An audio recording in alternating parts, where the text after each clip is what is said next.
E aí, pessoal, tô chamando. Boa noite. Chamando o Bruno aí, esperando ele entrar. Vocês estão me ouvindo bem? Tá tudo ok? Deixa eu ver aqui se deu certo, vamos entrar.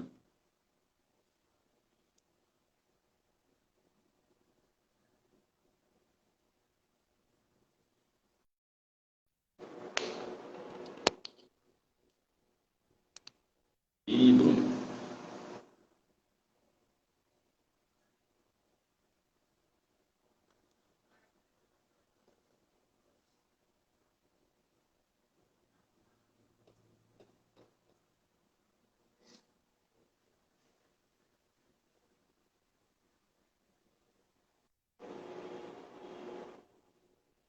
tá dando. O Bruno não, ele aparece e some.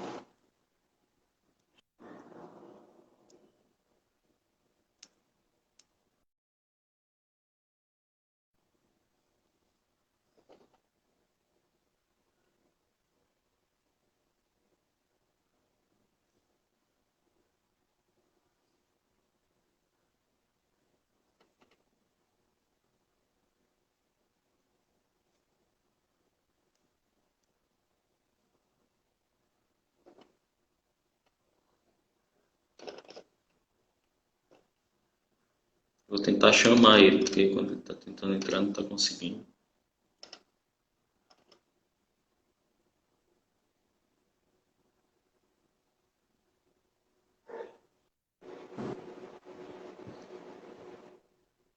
E aí, Bruno? Opa, Ok? finalmente. Tá conseguindo me ouvir bem? Tá, tô conseguindo te ouvir. Vocês estão ouvindo, pessoal? Tem eco, alguma coisa? Avisa aí. Deu ruim na Bahia pegar. Tava tentando entrar, tava aparecendo o que pra ti, bicho? Então, carregava a bolinha, quando chegava no fim, puf, fechava. Aí não entendi nada. Aham. Bom, mas parece que o pessoal tá conseguindo escutar, né? Se tiver alguma questão, alguém fala aí do áudio, se tiver com eco, ou se tiver baixo. Pessoal, avisa aí, por Bom, favor. Pra mim tá normal aqui, tô pronto, tranquilo. perfeito então. Então, pessoal, me chamo Bruno Oliveira, sou aqui de Salvador da Bahia, membro do grupo Borda Lacaniana, e hoje eu estou aqui para debater junto com o colega Jefferson N, lá de Fortaleza, também membro da Borda Lacaniana, sobre o texto que ele publicou na última revista, a revista número um da Borda, chamado Qual Geometria para a Psicanálise? A gente vai aqui discutir um pouco as questões que ele trouxe para o texto e depois a gente vai fazer um debate com as perguntas que a gente tinha até então de antemão, tá certo? Então eu passo a bola para o Jeff para poder ele falar um pouquinho do texto dele e vamos seguindo com a discussão. Certo. O que eu tentei trabalhar nesse artigo foi justamente a dimensão da importância da geometria dentro da psicanálise. Por quê? Qual é a ideia? A ideia é de que não tem como se eximir de uma geometria, pelo menos foi essa a ideia que eu tentei passar, que não tem como se eximir ou se colocar independente ou por fora de uma geometria quando nós trabalhamos em psicanálise, né? Independente de você entender de geometria ou não, os autores que trabalhavam ou que trabalham com a psicanálise, de alguma forma se ancoram na sua prática clínica em algum tipo de geometria. Por quê? Porque isso eu peguei assim de uma aula do Alfredo, na ideia dele de que, do Alfredo Einstein, né, psicanalista argentino, de que nós poderíamos dividir a psicanálise em geometrias, né? E eu achei essa ideia fantástica, porque a gente pode dividir em uma psicanálise euclidiana, né, a geometria euclidiana, aquela geometria que a gente aprende no colégio, que a figura pode sofrer deslocamento, a superfície pode sofrer deslocamento no espaço, mas ela não altera sua forma e seu tamanho. Né? Essa geometria é um pouco mais rígida, mais afeita a formas e tamanhos. Né? Ela não muda, não sofre transformações. E uma geometria não euclidiana, mas especificamente uma topologia, né, que é a topologia, é a que se serve Lacan, né? Lacan se serve dela para trabalhar as questões da psicanálise. Então, essa divisão foi a que eu quis apresentar no decorrer de todo o artigo e mostrar por quê, para que o Lacan se servia da topologia, né? Se diz muito que o Lacan usava os nós, usava as superfícies topológicas para fazer aparecer um hermetismo, por um gosto pela matemática, e não me parece que seja isso. Me parece que o tempo todo ele está aportando algo que é fundamental para dentro do nosso fazer clínico e ao ponto de sair dessa relação imaginária, empregada de imaginário, que tinha no nosso campo, né? E eu não estou falando só de Freud, né? Eu estou falando de vários outros, né? Melanie Klein, com a ideia de projeção, ou seja, tem algo que entra, tem algo que sai, ou seja, essa ideia de que o indivíduo na análise é uma esfera e nessa esfera oca você coloca coisas dentro, tira coisas de dentro.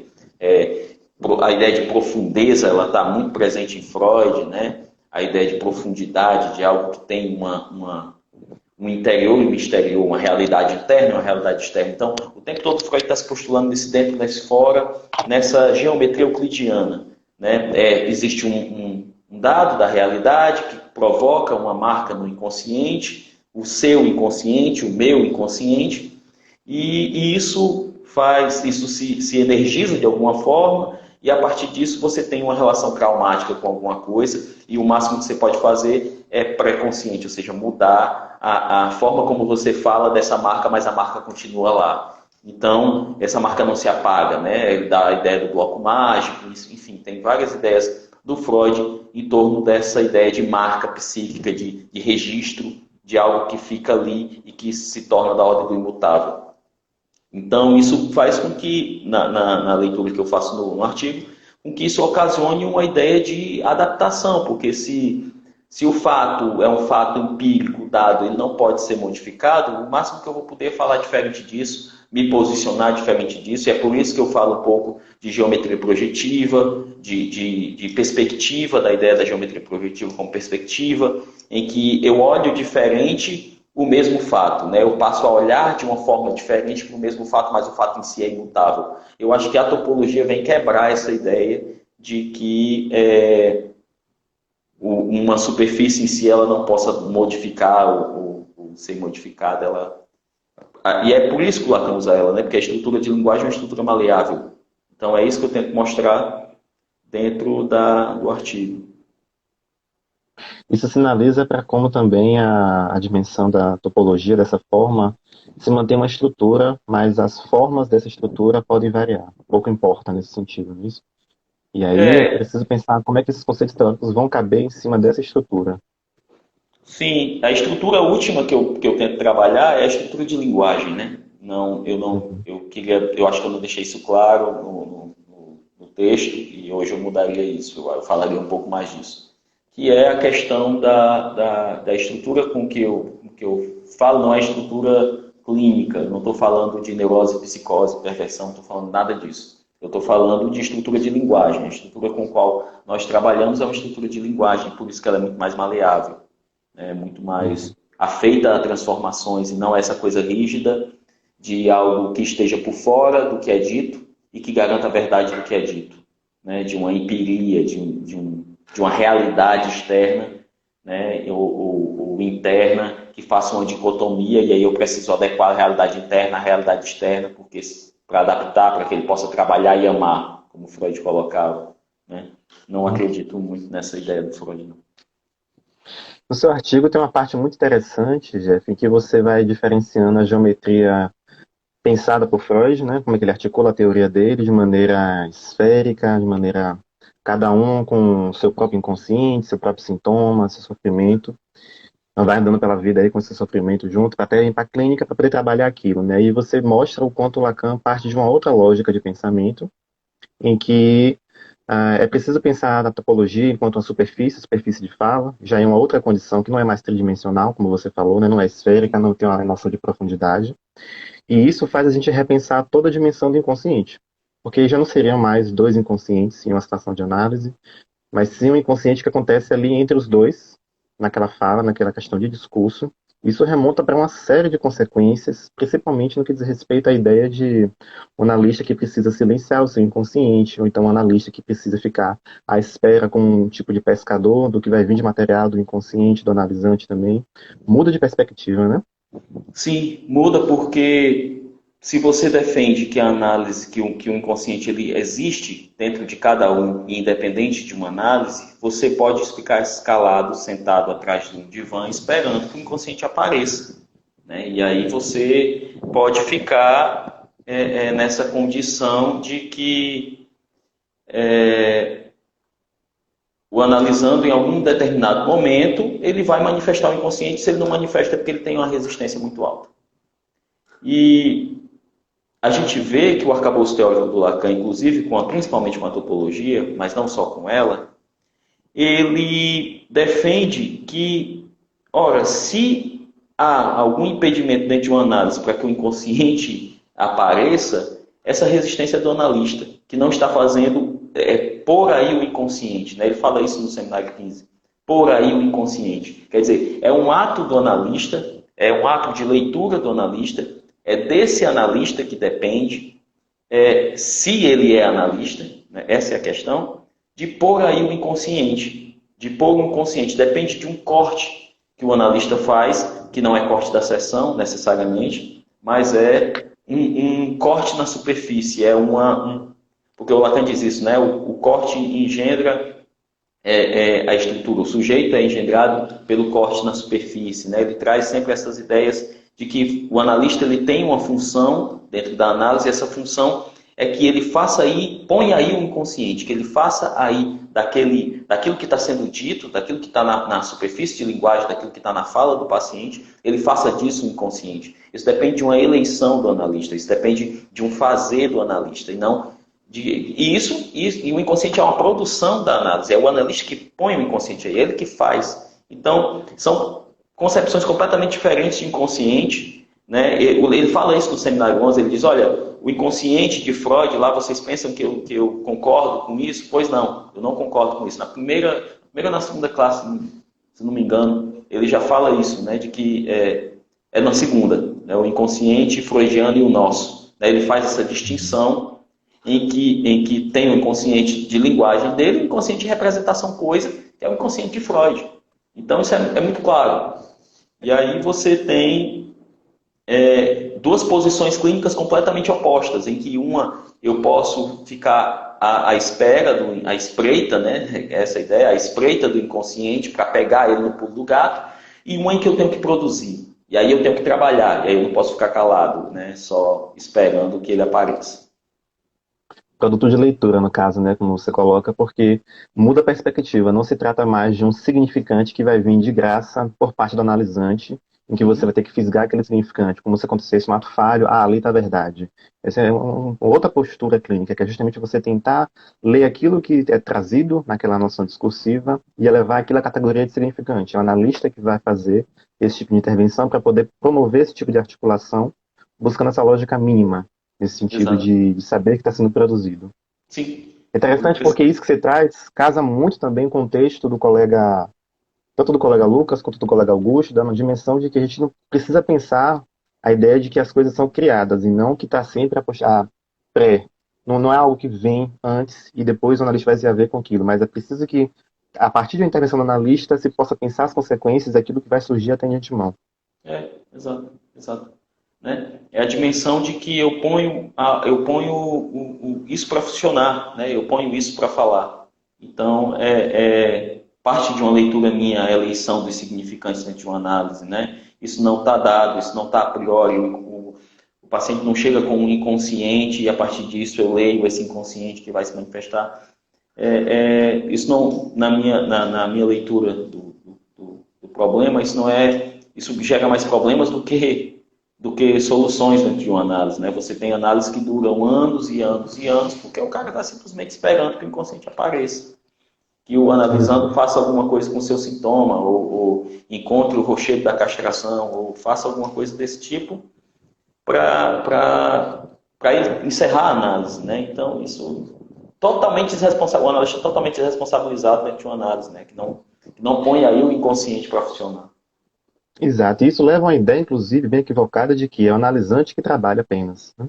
O analista está ali só para escutar o trabalho que vai vir da própria parte dele. Isso modifica a postura, colocando a responsabilidade do lado do analista justamente em fazer funcionar e operar aí um tipo de laço discursivo diferente, né? Outra coisa importante que eu esquecendo de falar que você pontuou, que é essa noção de que o analista ele tem que refrear os seus conteúdos.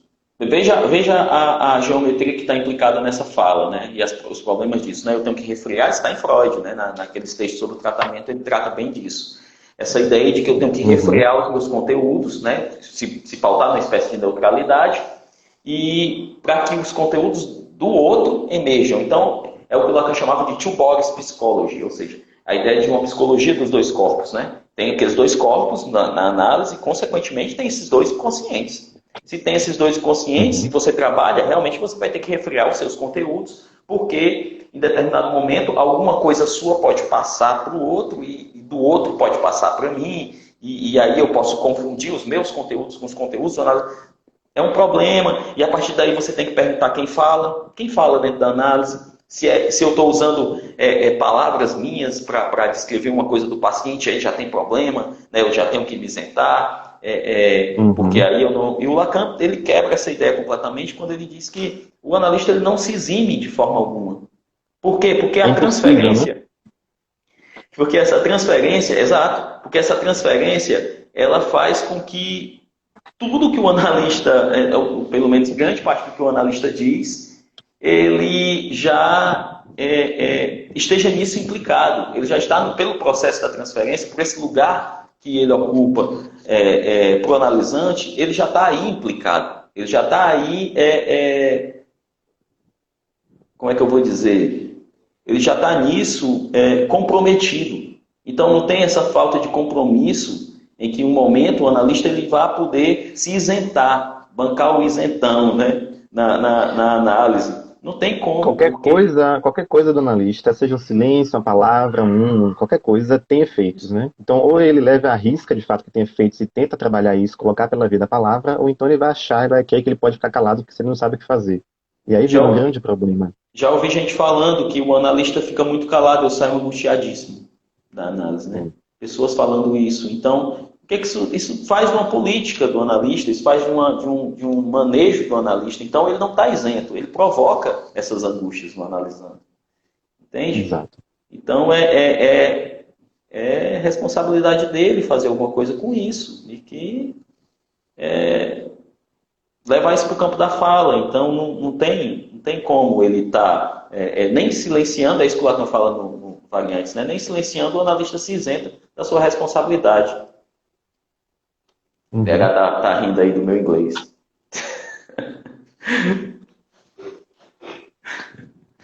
Bom, você queria comentar algo além a mais assim do texto, ou você queria que a gente abrisse para as perguntas? Eu não sei, eu acho que pode deixar a galera perguntar. Tem umas perguntas, né, que a galera mandou. Então, é isso. A gente teve uma falha técnica aqui, com o meu Instagram estava fechando na hora de abrir. Aí eu precisei trocar aqui o dispositivo, só que as perguntas que o pessoal tinha feito tá justamente no dispositivo que agora está o Instagram, então eu não consigo ler. Aí se o Lucas, que está assistindo a gente, puder mandar pro meu Instagram, pro meu direct, a foto com as perguntas, eu consigo ler aqui agora. E aí, enquanto isso, a gente pode também respondendo a pergunta do pessoal que tiver aqui mesmo Tá. no chatzinho. Uhum.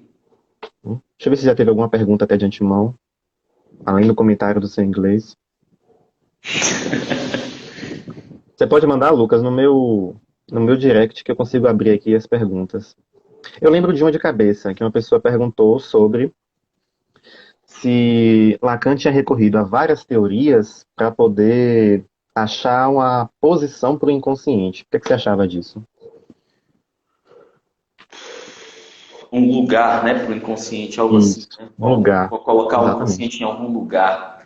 É, Eu não sei essa questão de lugar para o inconsciente, eu acho que a gente tem que ter um pouco de cuidado com isso, porque é a ideia de que o inconsciente ele está em algum lugar dado, né? De que se ele não está dentro, então ele está fora, ele está.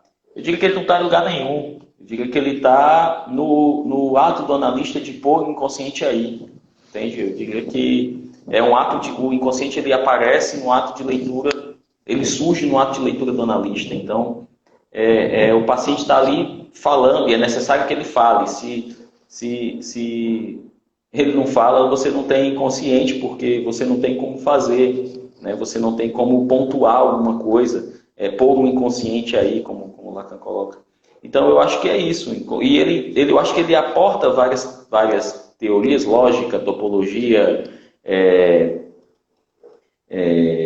lógica, topologia, antifilosofia, Antifilosofia, que mais linguística. linguística, justamente para que a gente possa operar o inconsciente, né? Para que a gente possa fazer o inconsciente acontecer e dentro de uma análise, e com isso a gente saiba o que fazer, a gente saiba Uhum. como manejar os significantes e se produzir alguma coisa, alguma mudança na vida daquele que vem toda semana falar com a gente. Então, eu acho que é para isso, eu acho que é para uma operação. Eu não acho que seja para arrumar um lugar para o inconsciente necessariamente, mas que a gente saiba o que fazer com isso. Produzir isso e fazer com isso. Isso que você comentou é interessante, porque talvez se a gente fosse pensar em quais são essas disciplinas que Lacan recorre, né?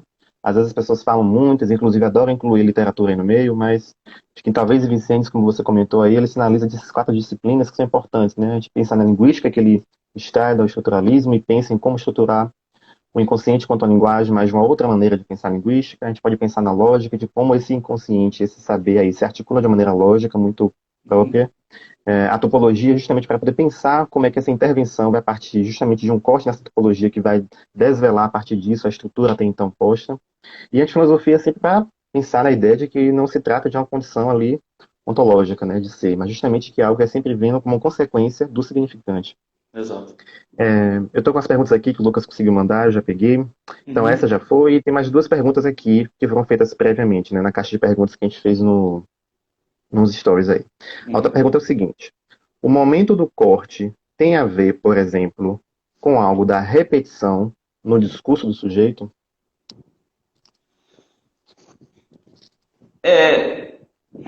Depende do que a gente chama de repetição, né? Por quê? Porque eu acho que, eu não sei se ela está falando do Toro, né? Pode ser que ela esteja falando do Toro no meu artigo que eu coloquei lá.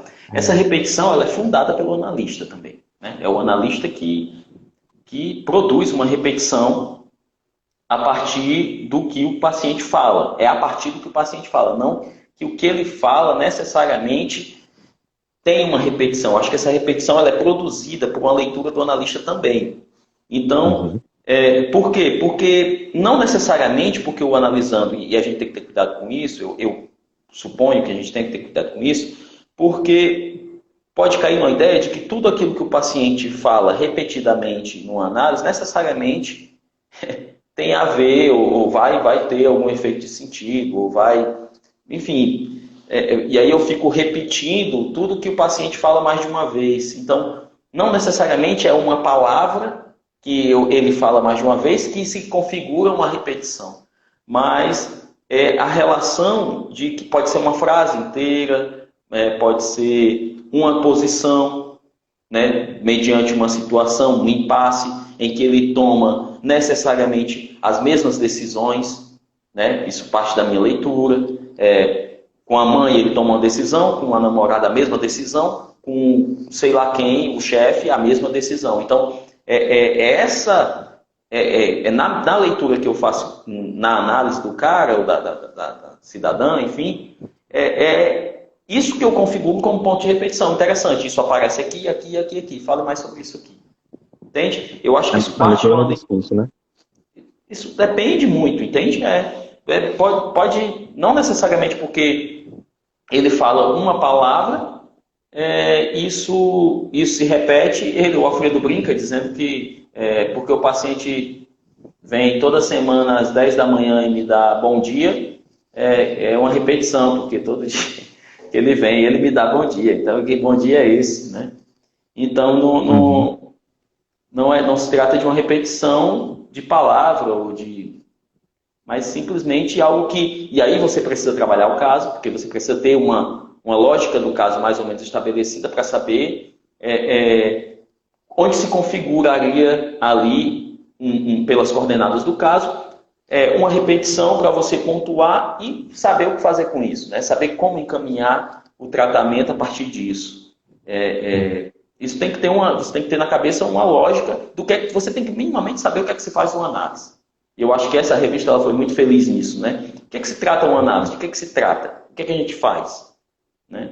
E que é uma pergunta simples, mas que se você pode fazer para um psicanalista e ele não saber responder, ele dizer que se trata de um não saber, um buraco no saber, de algo de indizível, de inefável, e tal, é do real, é da ordem de um real que se transmite. Enfim, é toda aquela poetização, aquela romantização do que seria uma análise, que em dados, com todos os cuidados dessa palavra, práticos, em dados do que é que se faz em uma análise, eu quero não saber minimamente o que ele está fazendo, ele achar que a análise é ficar calado, a análise é repetir o que o paciente está dizendo. É esse o perigo que eu tenho cuidado. Não dizendo que ela está dizendo isso. Sem saber o que repetir, né? Exato. Sem saber o que repetir, porque se você não sabe do que você precisa apontar para uma lógica ali, de uma articulação de saber, você simplesmente sai repetindo palavras que soaram estranhas, quase que na lógica mítica, né? Então, não faz nenhum fundamento. Antes de ler a pergunta que estava aqui, como o pessoal já fez uma pergunta aqui antes, eu vou ler aqui do pessoal, só para não perder aqui no texto.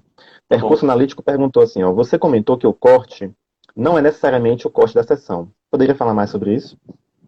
Sim.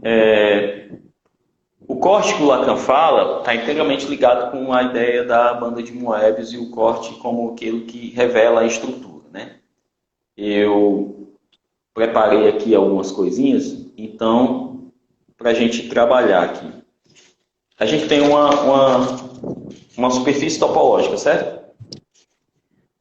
Vocês podem me dizer se isso aqui é uma banda de Moebius ou não? Olhando assim? Não dá. A não ser eu que já sei porque já fiz aqui e tal. Mas olhando, você não diz. É cortando que a gente vê. Né? E essa é a ideia quando eu falo da banda de Moebius, quando o Lacan fala do corte, de ser isso. Né? De que quando eu corto ela pela linha mediana, e aí não é qualquer corte, é pela linha do meio, né? Eu sei se isso aqui era uma banda de Moebius ou não. Terminei de cortar. Não era. Por que não era? Porque se forma uma cadeia, entende? Se formam dois. Ela se dividiu em dois. Uma superfície topológica, ao ser cortada, ela não se divide em duas. Se eu fizer isso aqui, uma se solta e a outra fica. Né? Então, a gente sabe, pelo corte, se era uma banda de Moebius ou não. Então, é essa relação de corte, de que o analista, após a intervenção, é que ele vai saber se a hipótese dele estava correta ou não. É após uma interpretação, por exemplo, que o analista vai saber se aquilo vai produzir algum efeito de ato ou não. O ato depende extremamente, é por isso que o Lacan vai vincular isso no seminário 26, Topologia e Tempo, que a topologia ela aporta uma ideia temporal muito interessante para o Lacan, né? Que está intrinsecamente ligada à ideia de ato, em que se eu corto, eu sei que ali havia uma banda de Moebius ou não. Havia, não há mais. Depois disso aqui, eu sei que não havia. Não havia uma banda de Moebius ou não. Entende? Não havia uma banda de Moebius nesse caso. Mas se eu corto e ela se desenvolve, e ela se estrutura, por exemplo, ela...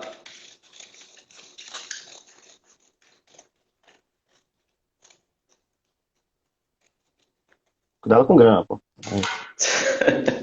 Ela não se corta, ela não se separa, ela não vira duas, né? Ela só se expande, né? Faz esse 8 interior, lá que a topologia chama. Então, aí eu sei que havia uma banda de Moebius. Então, é só depois desse corte, né? que o Lacan chama que é o que engendra o sujeito, né? Que é o que aparece o sujeito do inconsciente, no antes, quer dizer, é uma relação temporal um tanto quanto diferente. Não é que eu vá fazer um ato porque, agora sim, aqui eu vou ter um ato, aqui eu vou ter uma reordenada. Não é dessa ordem. O Lacan diz que a gente não pode prever isso de alguma forma. Mas que minimamente, isso aqui talvez um paradoxo interessante, minimamente eu tenho que ter coordenadas teóricas para poder operar, para poder fazer esse corte. Eu preciso saber minimamente o que eu estou fazendo, né? Porque eu não posso prever um corte, não posso prever uma intervenção em que ela vai ter efeito de engendrar um sujeito, de pôr aí um sujeito, né? Que seria justamente esse vazio, né? Essa ânsia, de pôr aí um sujeito do inconsciente. Não é porque eu não posso prever isso que eu não tenho que estar ancorado e eu tenho que fazer qualquer coisa. Não é dessa ordem. Eu estou sempre operando balizado por uma teoria, né? Não fazendo qualquer coisa. Não sei O se eu colega respondi. João, acho que sim, o colega João colocou aqui, me parece que essa posição de Lacan é mais próximo do que alguns pensadores pós-estruturalistas propõem, das ideias de devir, agenciamento e imanência. Vocês compreendem que há essa aproximação? De devir, né? A ideia de vir a ser, né? Mais ou menos. Eu entendo essa ideia de devir como vir a ser. Rapaz, eu não sei, não. Eu acho que talvez sim, porque se a ideia do Lacan da linguagem, que a linguagem faça sempre uma ontologia, e disso a gente não possa escapar, e é por isso que ele trabalha com o matema, porque isso tira um pouco da substância, né, dessa ideia que a linguagem aporta, ou seja, é impossível falar sem dizer eu sou. No campo da linguagem, sim. Eu acho que a matemática, e por isso que o Lacan trabalha tanto com matemática, eu acho que a matemática é uma alternativa para a gente dessubstancializar um pouco essa ideia. O matema é uma forma de dessubstancializar um pouco essa ideia que a linguagem, esse ser que a linguagem aporta, né? Essa ontologia que a linguagem acaba aportando. Então, tem uma ideia de devir? Tem, porque o Lacan, em determinados momentos, ele trabalha muito com o Heidegger, né? E essa ideia de que o ser, a morada do ser é na linguagem. Então, eu acho que tem, mas não é uma coisa que o Lacan vá fazer uma teoria da ontologia a partir disso. Entende? Que ele vá necessariamente encarar isso com um bom tom. Me parece que não. Me parece que ele tenta fugir disso, muitas vezes. Uhum. O colega Augusto comentou aqui, né? Lacan não abandona a estrutura, e o Wanderson perguntou como pensar o tempo lógico e a certeza antecipada. Você acha que tem relação com isso que você está falando, para tentar trazer um pouco? Cara, com tempo lógico, né? Se a gente pensar que, que tem uma relação da topologia com o tempo, né, como Lacan fala, no sentido de que... e essa é a ideia, né, do ato, de que tem algum momento em que algo se inaugura e a partir desse momento a origem é modificada. Então, nessa relação de que um tempo não seja cronológico, linear, mas seja atravessado por uma sincronia, digamos assim, talvez sim, talvez dê para pensar nisso, mas teria que ver, não tenho tanta certeza disso, não. Mas eu acho que sim. Uma colega aqui, ela perguntou, mas acho que foi para mim, né? Não sei porque eu comentei de literatura, mas ela botou: Bruno, em relação à literatura, o próprio Lacan, quando relaciona a psicanálise e a carta roubada de Poe, por exemplo, ou as suas referências às artes em geral, como Dalí. Por que desprezar as artes? Olha, eu acho que essa é uma discussão longa, mas eu não diria no sentido de desprezar a arte, mas assim, acho que a gente precisa ter um cuidado em que tipo de campo de saber Lacan se utiliza para tentar formalizar a psicanálise e dar a ela uma consistência. epistemológica e teórica. E eu acho que a arte não entra nesse campo. Isso independente de Lacan em algum momento trazer alguma literatura, assim como ele traz, por exemplo, inúmeras vezes a Bíblia, e nem por isso a gente vai usar como Bíblia para formalizar a psicanálise, né? Mas eu acho que essa discussão ela pode render mais em outros pontos, né? E outra coisa, a carta roubada, como ela mesmo citou, é um dos textos mais matemáticos do Lacan, né? Que ele vai trabalhar a Exatamente. lógica significante. Então, Uhum, tem muita matemática na carta roubada. Não tem só o Poe, não. Não tem só. Se você for ler só o Edgar Allan Poe para ler a carta roubada, é provável que não se entenda nada. Porque tem uma relação ali de grafo matemática complicada, inclusive. uhum. Então, alguma pergunta a mais? O colega João respondeu de que genial essa colocação. Uai, peraí. Genial essa colocação acerca do Matema e da ontologia. Acho que era um pouco disso que eu estava tentando compreender. Obrigado pela resposta. Acho que, de Massa. fato, o seu texto toca muito nisso, né, Jeff? Ele vai tentando sempre.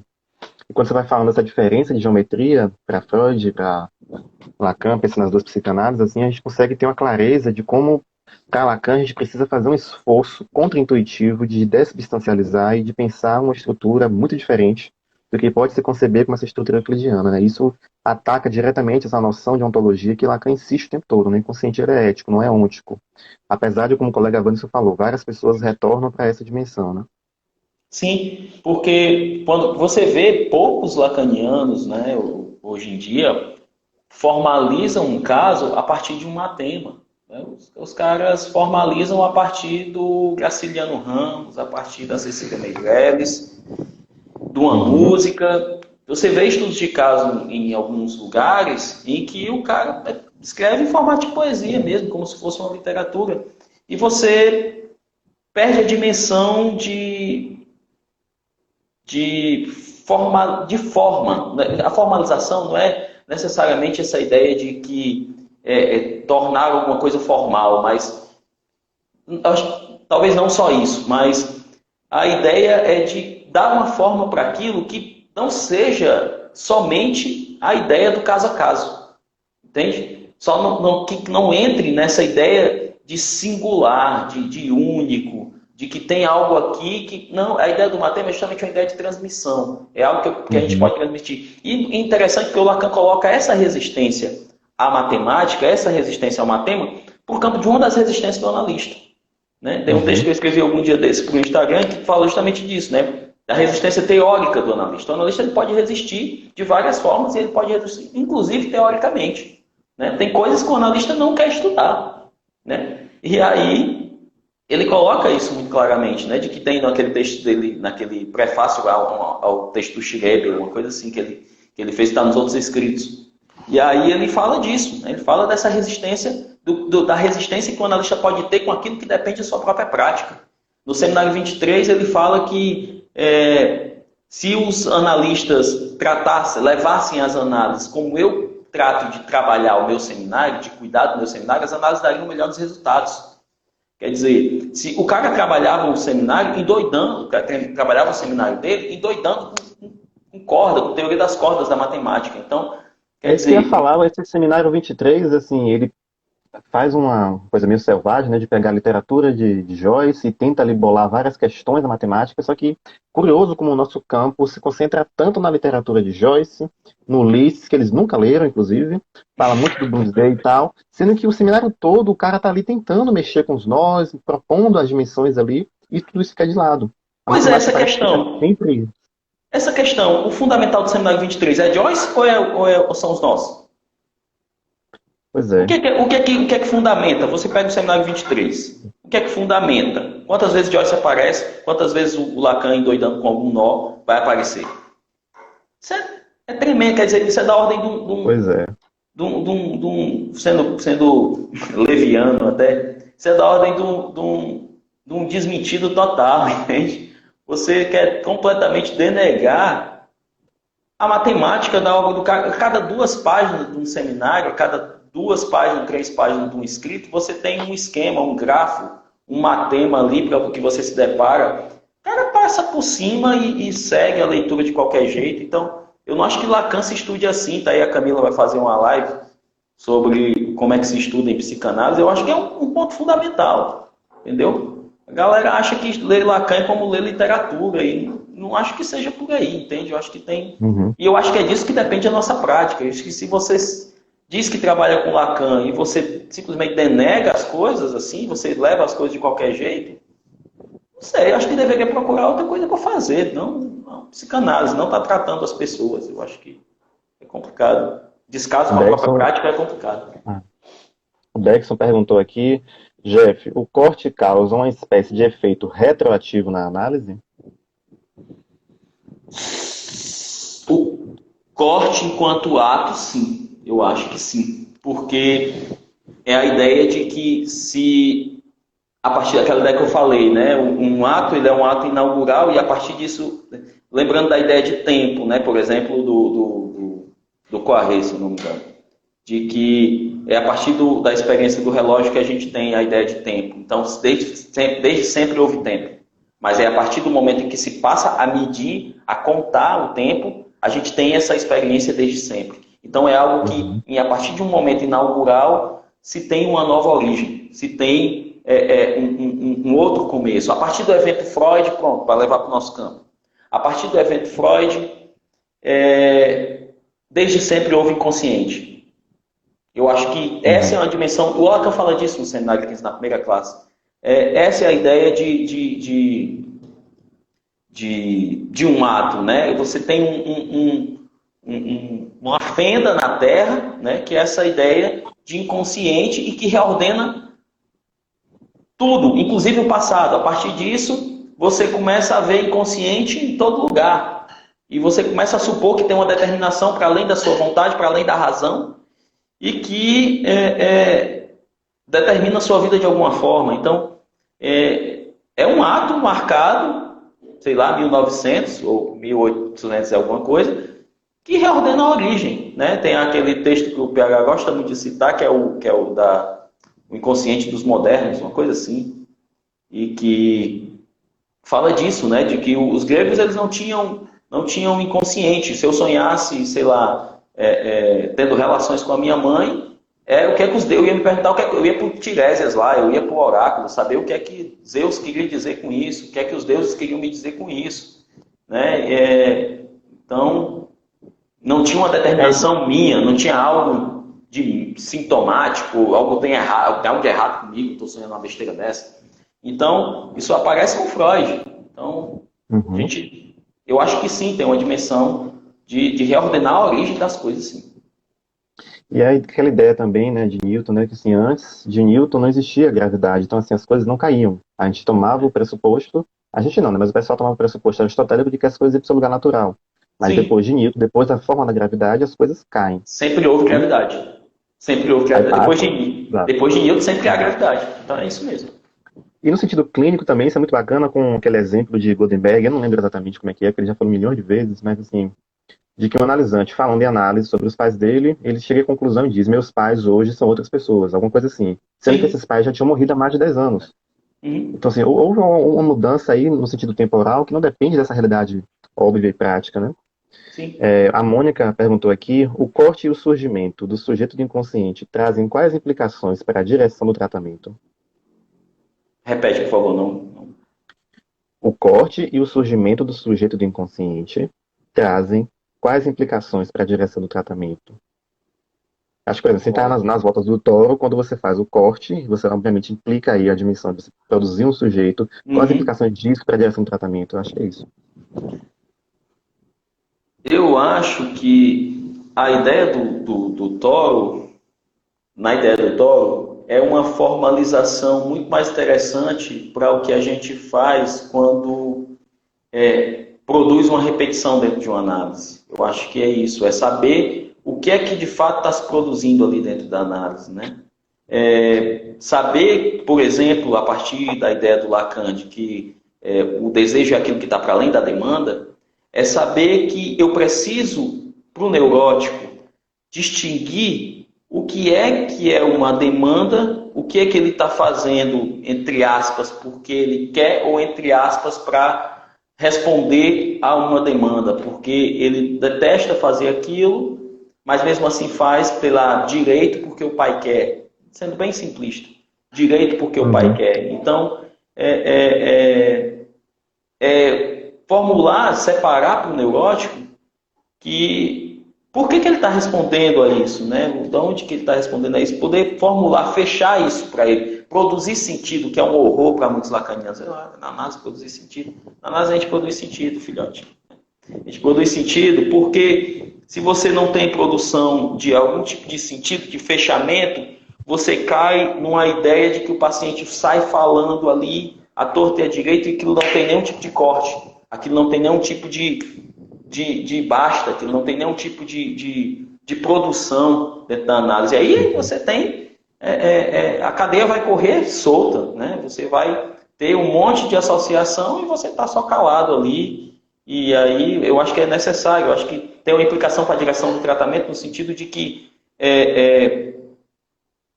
a análise ela visa isso, visa uma produção de verdade, ela visa uma produção de efeito de verdade, ela visa uma produção de sentido, sim, e que esses sentidos são importantes para que haja algum tipo de amarração para o paciente, entende? Algum tipo de produção, inclusive, nova de sentido para o paciente. Porque o sintoma é basicamente isso, um sentido que está dado e a vida é assim, vai ser sempre assim, né? Gabriela, então é um negócio assim, né? E o que é que o analista deve fazer? Ele deve desnaturalizar essa relação significante-significado. Né? Ele deve pôr isso em dialética, né? E não só para fazer essa coisa que vai correr solta à torta e à direita e ele não vai fazer nada com isso. É produção de um outro sentido. É produção de algo novo. E para isso você precisa ter a ideia de toro na cabeça e de que o desejo é aquilo que está para além da demanda. Eu preciso marcar essas demandas para fazer aparecer um desejo aí, né? Para fazer aparecer que, olha, eu não me separo porque não é porque eu vou precisar dividir meus bens, não é necessariamente porque, mas é porque eu tenho uma ideia que foi incutida, por exemplo, por um discurso, sei lá por quem, de que casamento era para sempre. Eu estou o tempo todo tentando manter isso como verdade. E aí o analista precisa pontuar que isso não é... Isso é uma demanda. Demanda de quem? Quem que disse que um casamento é para sempre? Que ele estando infeliz ele não pode se separar? Entende? Eu acho que essa é a questão. Acho que esse é o problema. Entende? Que é essa direção que se tem quando se tem uma teoria bem estabelecida, uma teoria mais ou menos... uma ideia teórica bem estabelecida. Eu não sei se eu respondi a pergunta. O Bresson até comentou aqui embaixo que aparentemente sim. Pelo tempo, eu vou fazer a pergunta que eu tenho aqui anotada também, daquelas historinhas, que é: qual a implicação do ato analítico na topologia? Do ato analítico na topologia. Eu acho que eu já meio que respondi. É a ideia de que o ato é aquilo que se dá em determinado momento e reordena completamente as coordenadas daquele que está falando, né? Daquele que está falando em análise. Como você usou o exemplo do Goldberg, e isso é interessante porque aí não tem uma massa ou sintoma, entende? Isso não tem uma massa ou sintoma, não vejo nisso, uma massa ou sintoma, um saber aí fazer com o seu sintoma. Não tem isso. Tem uma ideia quase adaptativa, quase não, para mim é adaptativa, a ideia de amar seu sintoma. Isso tem um fato de discurso e que, por meio de um corte, por meio de uma produção, de uma mudança, de uma intervenção desse significante que o analista colocou ali, fazendo furo ali naquele saber, sei lá, desarticulando aquela articulação que estava ali fixa, que estava ali fechada, algo novo se produz. E se produz modificando, inclusive, a origem, como é o caso dos pais. O cara falava, né, que depois que eu comecei a fazer análise, os meus pais estão bem melhores comigo, os pais morreram há 10 anos. Né? Então, quer dizer, é algo... O Lacan fala isso desde seminário 1, bicho. Ele diz que o recalcado vem do futuro. Então, não tem uma coisa no passado dada, feita, que o recalcado vem do futuro. Então, falando justamente do Homem dos Lobos, né? Muito interessante. E aí, isso se produz na análise. O recalcado ele se produz dentro de uma análise. Então, não tem nada dado, e é a partir desse corte que o analista pode reordenar, pode produzir uma nova superfície.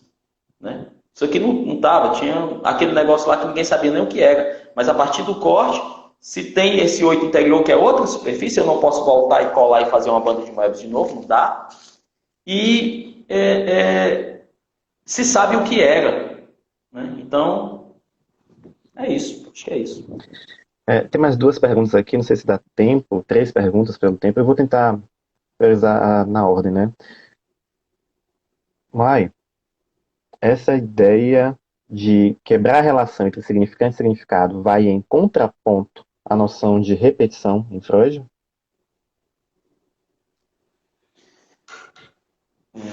Talvez sim, acho que sim. Porque Eu também acho que sim. Sim, porque a ideia de repetição em Freud seria a repetição, por exemplo, em transferência de imagens, né? O Lacan fala isso no seminário 1, é uma repetição imaginária do Freud, Uhum. né? É uma transferência imaginária, é uma transferência de que eu repito os meus amores, os meus amados dentro da análise com o analista. E o que o Lacan vai dizer é que não, que a transferência é uma transferência de saber, é uma transferência de que há um sujeito para o saber. Então, é outro campo, é outra coisa. E a repetição, para o Lacan, ela implica o novo. Né? Se você tem uma cadeia significante, que é diferente do seu ciclo Lacan, né? Você tem elementos, por exemplo, dá para ver daí? Dá, né? Dá, se jogue. 2.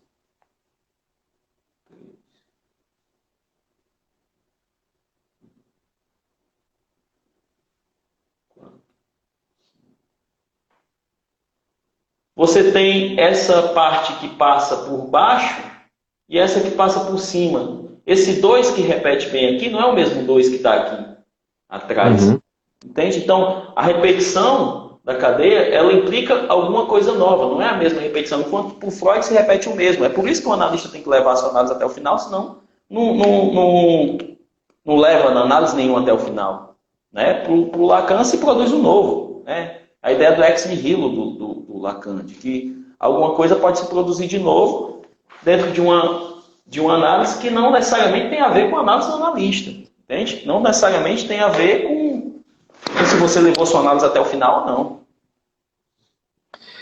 Tem uma pergunta aqui, como vocês pensam em inibição na topologia? Eu não sei se ele está perguntando isso no sentido da cadeia borromiana, como a invasão do imaginário no simbólico, como o Lacan coloca, mas o que é que você pensa? Como é, A repete? inibição, como vocês pensam em inibição na topologia?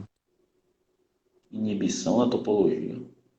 Eu só consigo remeter à ideia do 22, que ele propõe, né, que o imaginário invadindo o simbólico, enquanto o nó produz aí uma inibição, tal como o simbólico invadindo o real, um sintoma ao contrário do que ele propôs na terceira, e o real invadindo o imaginário e a angústia, e os efeitos que ele vai tirando disso a partir do enodamento. Agora, fora isso, eu não sei exatamente o que é que ele quis perguntar de fato com isso, né? Não sei responder isso não. Wanderson, como que o analista pode se apropriar da topologia na sua análise não ou desprovido da teoria? É possível? O analista fazer valer uma topologia, sem saber disso? Se não, sem ser pela teoria, acho que é possível. É É. quase que pergunta retórica, né? Acho que é impossível. É por isso que a gente precisa estudar. Inclusive, a gente tem um podcast, né, da Borda, que vocês podem olhar lá no Spotify, no YouTube, em que a gente fala justamente sobre a topologia e uma discussão em que a gente começa a debater, tanto eu quanto Priscila, o Jeff e o Augusto, é justamente nós analistas lacanianos em geral, nos colocando como justamente lacanianos, sem nos apropriar do conceito da teoria, da topologia, querendo discutir as coisas que o homem propôs, sendo que muito disso é baseado justamente em argumentos que só através da topologia a gente pode pensar as consequências disso, o quanto isso é grave, né? Então fica essa recomendação para que vocês olhem também essa dimensão da topologia, a gente tem um podcast sobre isso que ajuda. Acho que pode até tentar fazer uma articulação com esse texto do Jeff. Bom, se a Sim. gente tem textos para indicar sobre o assunto, além das Tem. nossas revistas, obviamente, a gente tem os nossos podcasts. E a gente pode, no caso da topologia. Tem um Tem livro. tem um livro do Alfredo, né? Que é em É, espanhol, o como é livro que do é o nome? Alfredo é em Ensaio? espanhol. O livro do Alfredo é em espanhol, né? Mas tem lá, tem PDF, né, na internet aí. É. A topologia. A topologia na Uhum. clínica psicanalítica, lá topologia e lá clínica psicoanalítica, né? Que é a ideia Uhum. que é o livro do Alfredo. Para mim quer começar a entender topologia, ler topologia, vai nesse livro aí, porque eu acho ele fantástico. Assim. Eu indicaria também alguns vídeos do próprio Alfredo também. A gente tem do Alfredo, a gente tem do Félix no YouTube. Se vocês colocarem lá assim, Alfredo Edelstein, topologia, ou então Félix, topologia, vocês vão conseguir ver alguns, tá em espanhol, mas vocês conseguem diminuir o tempo da fala, eu descobri isso recentemente. E aí vocês conseguem até escutar um pouquinho melhor o que é que eles estão colocando, né? Tem alguns que tem legenda, inclusive. Eu acho que ajuda bastante, né? É, Falta 4 minutos. Não, diga aí. não, era isso que eu ia falar, de que a É, produção em topologia no Brasil é pequeníssima. Pequeníssima. exato. A gente não tem, cara. Você vê a dimensão de resistência dos caras com relação à matemática, nisso, é uma coisa que é fundamental para a clínica, e os caras querem ver. O livro do Nazi, o Lucas estava falando, o livro do Nazi é horrível, bicho. Eu nunca aprendi topologia com aquele livro do Nazi. Quer dizer, é uma falta de cuidado com o que é traduzido para cá, o que é que. Enfim, eu queria aprender, eu queria saber alguma coisa de topologia fazia tempo, e pesquisando não conseguia entender porcaria nenhuma, até que comecei a estudar pelo Alfredo aí as coisas e o negócio começou a tomar um encaminhamento, assim, né?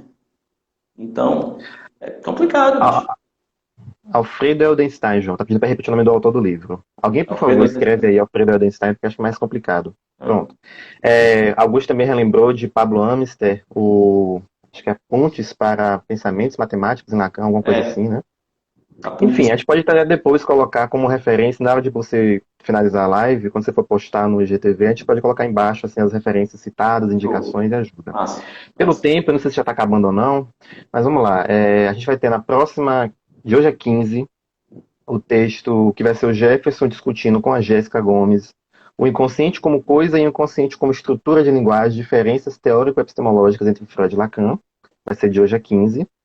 E também dá um aviso de que nesse sábado, às 17 horas, para as pessoas que se inscreveram no curso que nós fizemos junto com o Romana Martins, eu estaria fazendo uma live específica para as pessoas, as vagas já foram limitadas, e quem quiser depois ter acesso e se inscrevendo no curso, a gente vai disponibilizar também esse vídeo da live gravada. As Tá vagas certo, se pessoal? esgotaram, não? Se esgotaram já, As né? vagas já esgotaram, né? Mas quem pagar ou já pagou e aí, depois da vaga ter esgotado, vai ter acesso também a essa live que a gente vai estar tirando algumas dúvidas com esse pessoal. A live Mas gravada, né? quem vai conseguir participar, sábado, 17 horas, a gente vai debater os vídeos do Juan e os vídeos da gente, né? Você tem acesso ao tempo aí, não sei se vai acabar ou não, mas enfim. Hum, Agradeço muito, Jeff, você trazer o seu texto, foi muito bacana a discussão, as perguntas do pessoal também, show. agradeço vocês terem participado. E é isso aí, até de hoje a 15 com a próxima live sobre os nossos textos da revista com a Jéssica Gomes e o Jefferson Wayne. Valeu, pessoal. Boa noite. Até mais. Prazer estar com Boa vocês e noite. responder essas coisas. Valeu.